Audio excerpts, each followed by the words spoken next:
Thanks for watching. Don't forget to like, comment, share and subscribe to.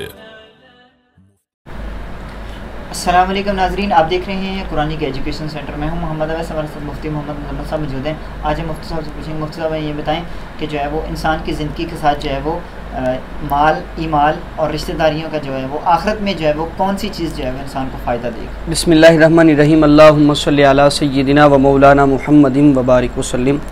अस्सलामु अलैकुम वरहमतुल्लाह। Quranic education centre में जो है खुशामदीद है कि मैं आज फिर हाज़िर हूँ। इंसान के साथ हमेशा से तीन चीज़ें इंसान से मुताल्लिक़ हैं जी। एक इंसान का माल, एक आमाल और तीसरे नंबर पर रिश्तेदारी। लेकिन नबी करीम सल्लल्लाहु अलैहि वसल्लम की हदीस मुबारका है कि जब इंसान मर जाता है तो इसको जब उठाकर कब्रिस्तान तक ले जाया जाता है तो अब तीन चीज़ें इंसान से मुताल्लिक़ थीं, माल, आमाल, रिश्तेदार।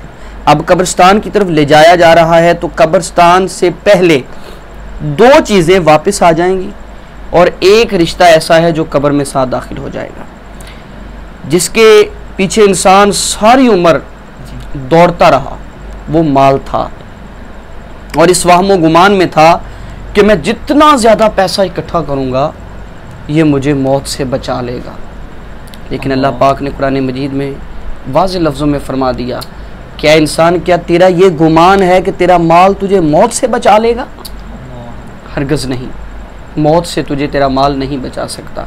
अब देखिए कि इंसान का माल भी कब्रिस्तान से वापस आ गया। दूसरे नंबर पर दुनिया का सबसे बड़ा रिश्ता माँ का था। अल्लाह रसूल के बाद जो सबसे बड़ा ताल्लुक़ है वो माँ का ताल्लुक़ है।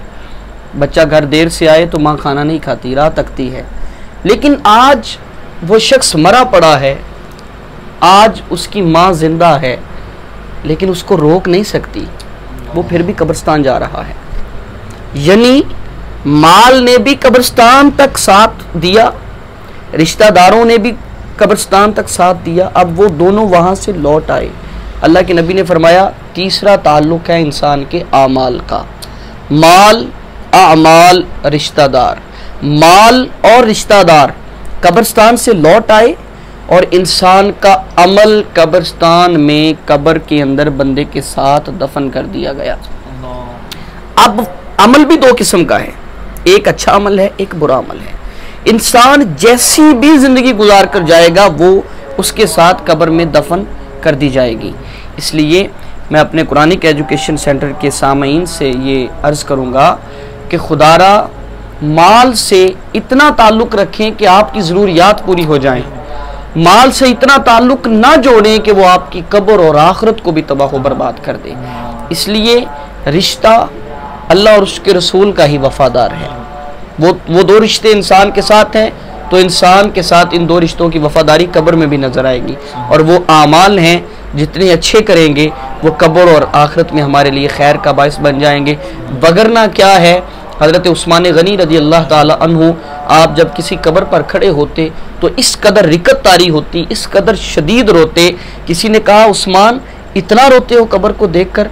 तो हज़रत उस्मान गनी ने कहा कि मैं इतना क्यों ना रोऊं कि मैंने अपने नबी की ज़ुबान से सुना है कि आखिरत के मरहलों में से पहला मरहला कब्र है। अब आप अंदाज़ा लगाएं कि उस्मान वो शख्सियत है जिनके बारे में अल्लाह के नबी ने फरमा दिया कि उस्मान जन्नती है। अब वो शख्स भी कब्र पर खड़ा होकर खौफ की वजह से रो रहा है। ज़रा सामईन आप सब से मुखातिब हूँ, ज़रा तसव्वुर तो करें कि वो पहली रात जो कब्र में आनी है वो कैसे बसर होगी। दुनियादारी में तो हम उलझे हुए हैं, गर्क हैं, मालो मता के पीछे दौड़ रहे हैं। ज़रा किसी का जो है वो ख्याल नहीं है, किसी को भी आखिरत की फिक्र नहीं है। ज़रा एक लम्हे के लिए भी बंदा अगर तन्हा बैठकर ये सोचे कि मैं अगर लाइट्स ऑफ कर दूं तो मैं बंद कमरे से बाहर दौड़ता हूं, अंधेरा हो जाता है ना, हालांकि रोशनदान भी है, फिर भी बाहर दौड़ता हूं क्योंकि मैं नहीं बर्दाश्त कर पाता अंधेरा। लेकिन वो कब्र के जिसका कोई रोशनदान ही नहीं, कोई खिड़की नहीं, कोई बाहर से शुआओं का आना नामुमकिन है और ना कोई उधर ऑक्सीजन है, कुछ भी नहीं है, तो बंदा कैसे जिंदगी गुजारेगा। हाँ, अगर नमाजों की पावर है, आमाल की पावर है, खिदमत खल्क की पावर है, आपके पास दीन इस्लाम पर अमल करने की पावर है, रसूलुल्लाह की सीरत व सुन्नत पर अमल किया है, ये पावर है, दीन की खिदमत की है, दीन की दावत दी है।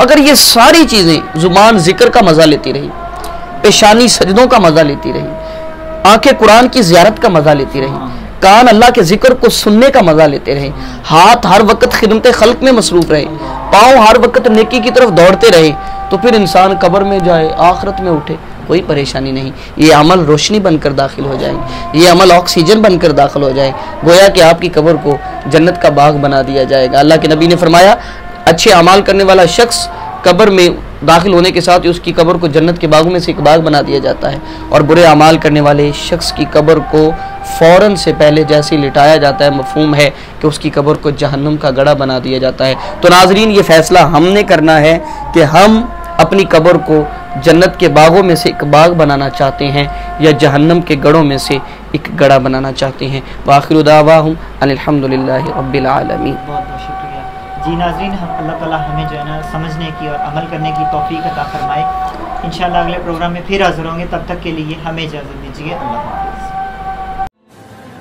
Thanks for watching. Don't forget to like, comment, share and subscribe to